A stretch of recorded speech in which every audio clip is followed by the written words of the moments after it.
Hello, this is Natalie Brazzale. Oh, and this is Grace Kaczanowski. And Stephen Gianotti.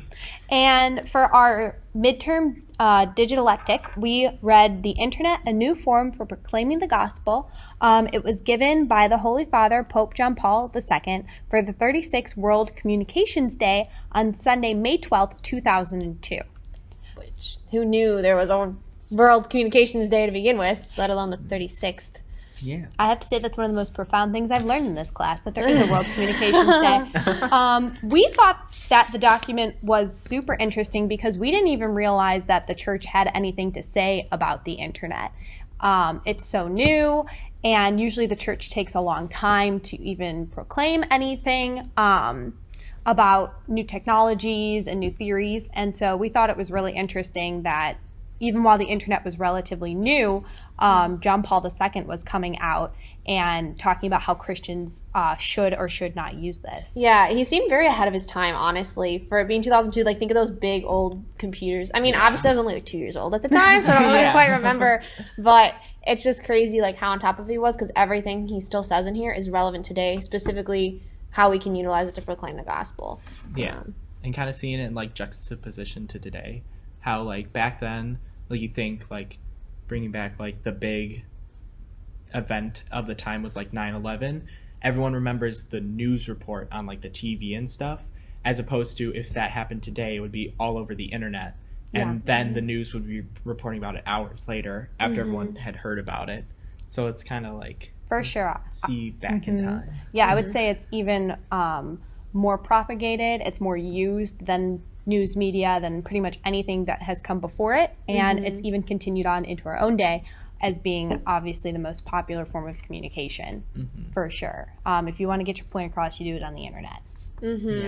And then it talks, like, in the beginning, a little bit of what John Paul II is how the church has had to adapt over the years to these different forms of communication, or just different great discoveries. Like, he talks about the invention of printing, like John Paul II mentions that, and how they had to cross that threshold and with the Industrial Revolution. And that's similar to what Ong talks about, and how, like, the Gutenberg era with the invention of the printing press and how the church had to adapt in that way. It totally changed how they spread the gospel, because it used to be oral, and all of the priests and all of the religious would learn their catechism orally through their mentors, and then preach orally to the congregation at masses and things. And now with the print, anyone could read it.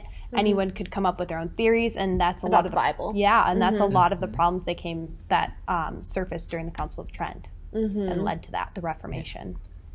I think the internet actually, like, expanded on even more access, because now we have literally computers in our pockets. Like, we literally have access to the internet 24/7. So now we also have access to the Bible 24/7, because there's all these free websites for it and the such.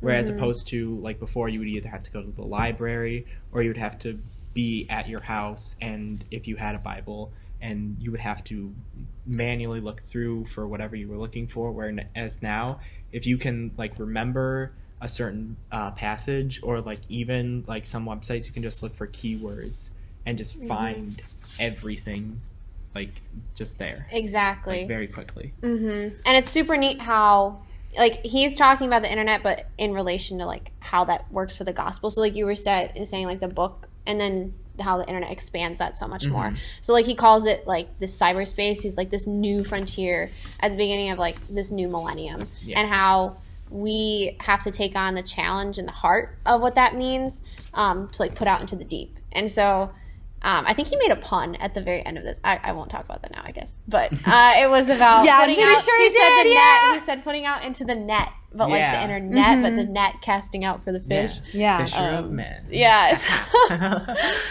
And it's so cool that the internet has this wide scope and that you can reach so many people. But in the next paragraph, he brings up one of the most important points in any conversation about the internet. He quote, "Internet can offer magnificent opportunities for evangelization if used with competence and a clear awareness of its strengths and weaknesses." So you have that strength where it can reach tons of people, lots of information. It stirs interest in the youth. It's reaching them where they're at. But there's a lot of those weaknesses that McLuhan talks a lot about in The Medium and the Light, how it can be used for both good and bad. Yeah. No, that's I'd say that's, like, very true. especially with the amount of bad things that can go on, or like, you know, like pornography is an example of that. Like, yes, how good the internet is, but then how extreme it can be on like the other end. And then how even in some of the other encyclicals, how they've talked about having some kind of rating system for movies. It's almost like, I wonder, I don't know if have something for the internet. Or just different sites, or I don't know if there's anything. But like even that. to like a lesser extent, not even like going to like that quote unquote extreme of like pornography and like the badness of the internet, like even just misinformation. Because like nowadays, like I remember all the time we had a whole lesson in computer class in junior high and high school, like be careful what you read on the internet. Like we were given like a fake internet page about like some fake topic and then also like a realistic topic. So like nowadays you have to be even more careful, because you, even though it's like in writing, it's not always 100% true, and constantly today you'll find things on the internet that like were misquoted or just like taken completely out of context or just factually incorrect, and people will just follow it without even knowing, because they trust that it's published, so it must be true then. Exactly. Yeah. And then another way of looking at this weakness, I was also just thinking, is that not a weakness per se, but you can use it poorly. Like there can be very poorly designed websites. Having like designed websites myself and like having worked with that, like there is good ones, and then there's those really old, outdated ones, especially for a lot of churches, which is so sad, because John Paul II's like, we should be using this and like having this as a means of like spreading the message, and like people are like, oh, we're gonna go on a website and all these things. And I know there are a lot of honestly Protestant churches that have really nice like forums. They have really good apps that connect to their like website, and they're all super updated and they look amazing, and it's very appealing in that way. And then there are Catholic churches that too, but a lot of the times you find really old and dated ones. And it says, and he's talking about how the internet is particularly like providing information and stirs interest among the young, who are constantly turning to the world of cyberspace. And so it should be this way of connecting people who first make contact through the internet, and then bringing them into this Christian community. And if the websites are designed poorly, or if it's not appealing, or it's not to the what it's created to be, then that can also be like a turnoff. No, I think it's kind of like our job as like the informed like next generation to get others around us interested in it, because I have this problem. I don't know about if anyone else does, but like sometimes at mass during like certain homilies, they're just like really dry. I find myself like wandering and like can't pay attention to it as much. Yeah, that happens to the best of us. Yeah, like it's kind of like the old like quoted like quote unquote old style of things, where nowadays like it's just a fact, people now have a shorter attention span. So I think as like kids or young adults that understand what our peers want, it's kind of our job to like be able to update those websites and like reach out to people. Like on Instagram, you can find like a ton of like just meme pages dedicated just to Catholic memes. Like, that's like this true. big one, Daily Catholic Memes, is so funny. And like it, honestly, I've learned like quite a bit. And the person who runs it, it's just this girl who's like 21. She's in college too, and like she's so smart and stuff. And it's like, oh, I didn't know that, but it's something that was definitely like, or the topic was covered before in like a homily I've heard before, or like in a religious class that I had before. But it just like went over my head because it didn't seem as interesting to me in that form. Yeah. For sure. Yeah, and even McLuhan talks about this when he's talking about the deromanization of the American of the American Catholic Church. He says, under electronic conditions, participation on behalf of the Church is inevitable. In the Catholic Church, the new liturgy must attempt to accommodate to electric forms. The Church is the only institution capable of coping with the situation, even though they're not very keen on it. And so the Church, in a sense, has to enter into this technological advancement and phase of society in order to not only become relevant, but to keep doing what it was first called to do, which is to proclaim the gospel message. Yeah. No, it's exactly. And it says it like provides, this is back to John Paul II, a unique supplement and support in preparing for the encounter with Christ in the community and sustaining that believer. So it's not only a way of drawing people in, and so the church has to obviously, adapt to this age and draw people in, but then also sustain them on that journey of faith, which had begun. Yeah. So it's a way, like, honestly, like, of keeping people engaged. So, like, blog posts, like, putting those out. Like, there's so many bloggers and stuff, but there's a lot of really, really good Catholic bloggers. Yeah. That's a way of keeping people engaged and, like you said, like, uploading, like, a homily online and, like, listening to different speakers and stuff like that. It has all this access to the internet, so it's not only just drawing people in, but sustaining them. Yeah. I think, though, well. like, a difficulty that comes up with that, too, kind of just to play devil's advocate here, is also, like, keeping true to the word and, like, the traditions of the church. Yeah. Like, we have to come into this new age, but also we can't, like, sacrifice, like, what we believe in and the such, because sometimes you have, like, these, like, new age Catholics that are, like, kind of, they're like, oh, you don't have to go to church every Sunday, and are kind of like more laid back with that stuff. Yes. And I think that's important to keep in mind with the internet, because John Paul II states, the internet offers extensive knowledge, but it does not teach values. Yeah. And I think that's a lot at what we're kind of getting at, is that with the internet, we have all this information, we have all these opinions, we have all of these forums and things, but we always have to remember that it's knowledge. It's not exactly teaching values. It's not the real world. Like the virtual world of cyberspace to the real world of the Christian community, it's like not that. It's not the real world. Exactly. And then to play off of that, there's this part in section 5, he says, the electronically mediated relationships can never take the place of the direct human contact required for genuine evangelization. Yes. So that's to play the opposite. Like, yes, the internet can, like, multiply these people in contacts with, like, the unthinkable and bring all these people together, but it's like it can never take the place of a genuine relationship. Yeah. And in an on page 167, he says that personal relations demand an interchange of personal interiors. Yeah. And we do this through our words, which is verbal communication, because sound is what reveals the interior. Yeah. And it's not just you listening, but it's a back and forth. Yes. He says on that page too, communication is dialogue, a two-way transaction in a world of sound. And so while there's all these different modes of encountering others, which we include the internet in that, the spoken word is what takes precedence, and that conversation and that, like, physical communication with one another. And you get a lot of that false communication on the internet because you don't have that sound. You just have people typing and answering things, but sometimes someone's answering a question like 2 posts before, and there's like all of this it's not a real conversation which flows and has a continuation. It's very broken up, and there's a lot of outside opinions that come in and then never really develop, so it's just not a very organic and natural forum. I think also a big thing is you don't really get the emotion like as you would in like person.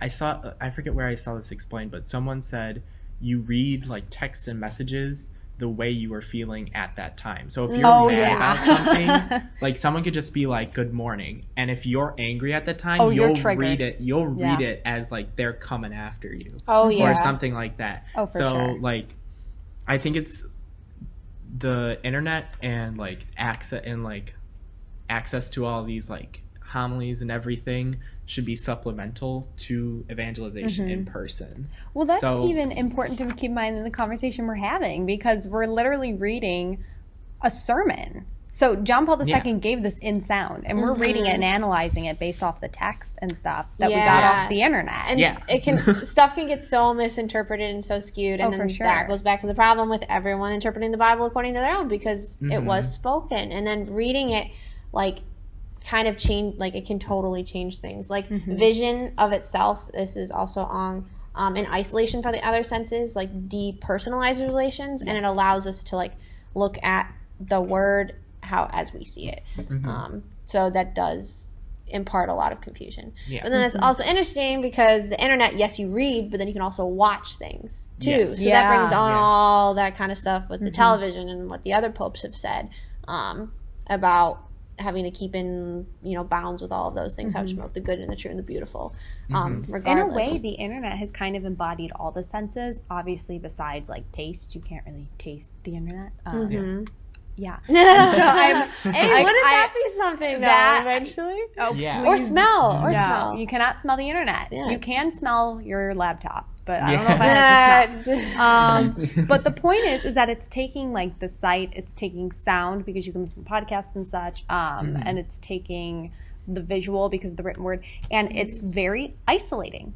It's taking just you and the screen, and it's creating the senses. It's taking the senses and taking them out of like its communal purpose, which is to communicate with other people, and it's limiting to your personal communication with the screen.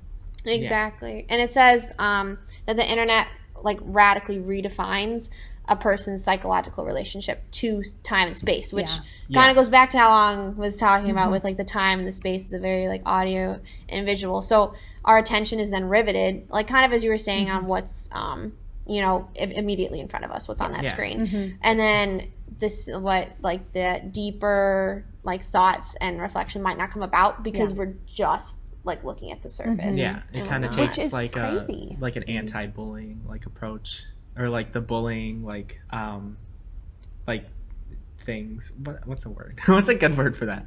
But like the anti-bullying campaigns, like how they're like, oh, like you used to just see on the screen like ones and zeros or like someone's screen name, but like you act differently, like regardless if you notice or not, like you act differently. Oh, because cyberbullying. Yeah, kind of like that. That it sounds like it's the same idea there. Like you don't realize you're acting differently necessarily because you don't always realize that it's a person on the other side. It's so depersonalizing. Yeah. Oh, It's just you and a bunch of screenings that you've never met in person. You don't know anything about them besides like Cubs fans, 77 or like, Well, that kind of stuff. Yeah. So true. You even see that reading. I don't know if you guys have ever done this, but when you see like a YouTube video and there's all those comments underneath. Yeah. And sometimes if it's a very They are like so heated, mean. If it's a very like hot button topic and you can see the comments, sometimes it's interesting to read those. It is. Yeah, it is.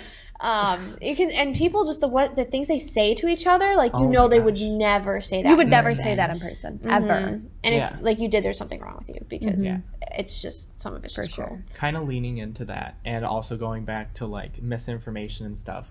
So with the Amazon synod going on recently, I just recently saw, it was from like MSNBC or something. It was just like a normal news network, and they were talking about there's like it's up for debate on whether or not priests can be married, and also I think like female priests were placed, or female deacons were placed into that. Wait, is this in the Amazon?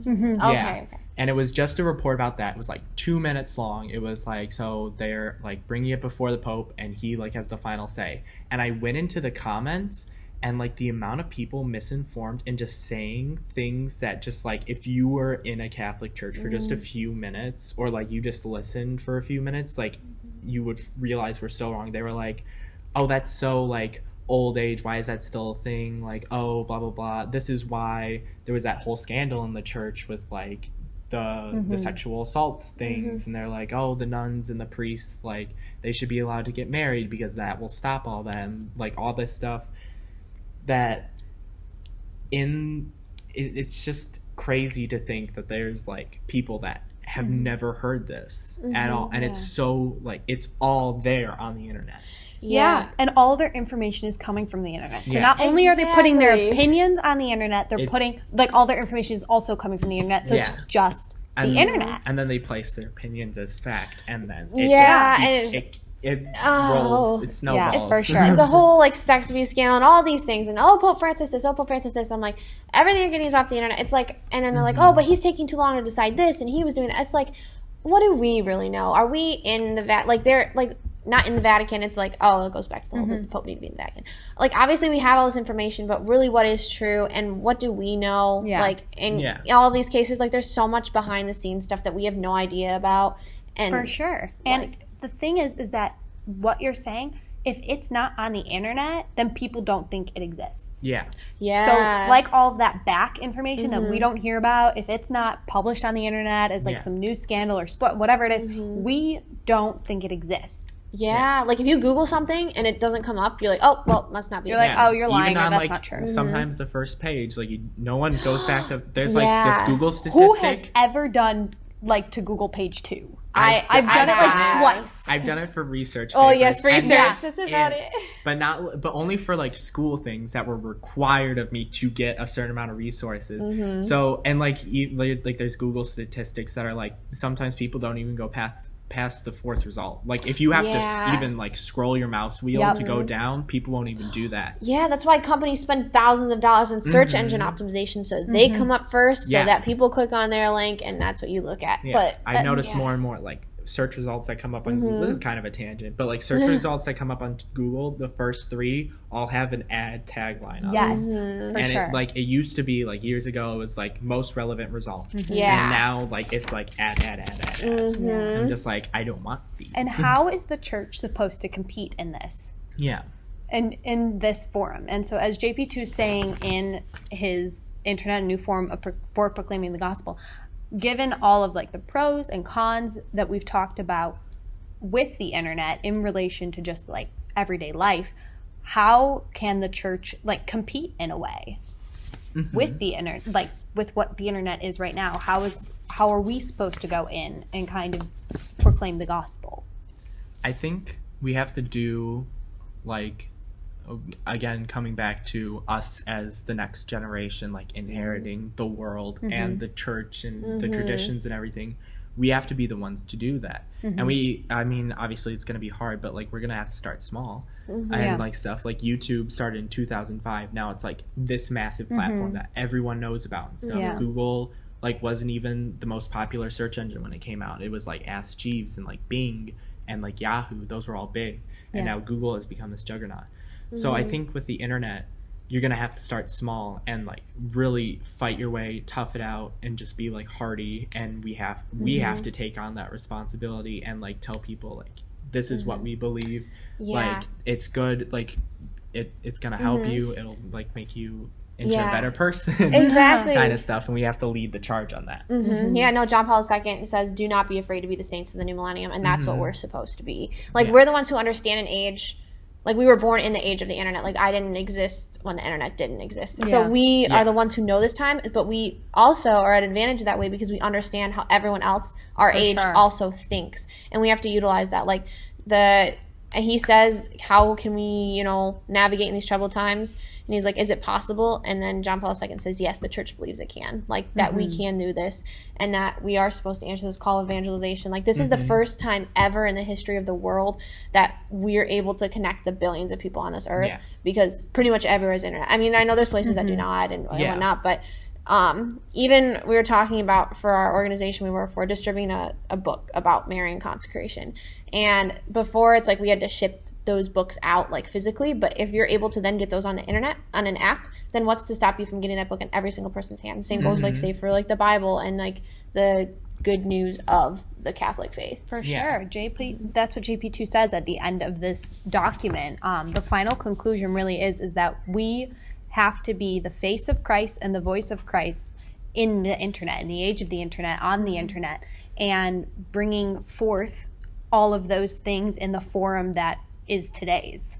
And so if we were living in a previous time, perhaps we would be called to write books or give sermons, but that's not what we're being called to at this particular time in the age of the internet. In the age of the internet, we have to use what we have, and we have to bring the face of Christ and the voice of Christ into that forum. Exactly. I think this like document is also like extremely interesting too because this was at like the beginning of the internet. And he was like he like just said like this is what we need to do, and that was. And he was old at this point. Yeah, and he had old, this insight. and he knew all this stuff.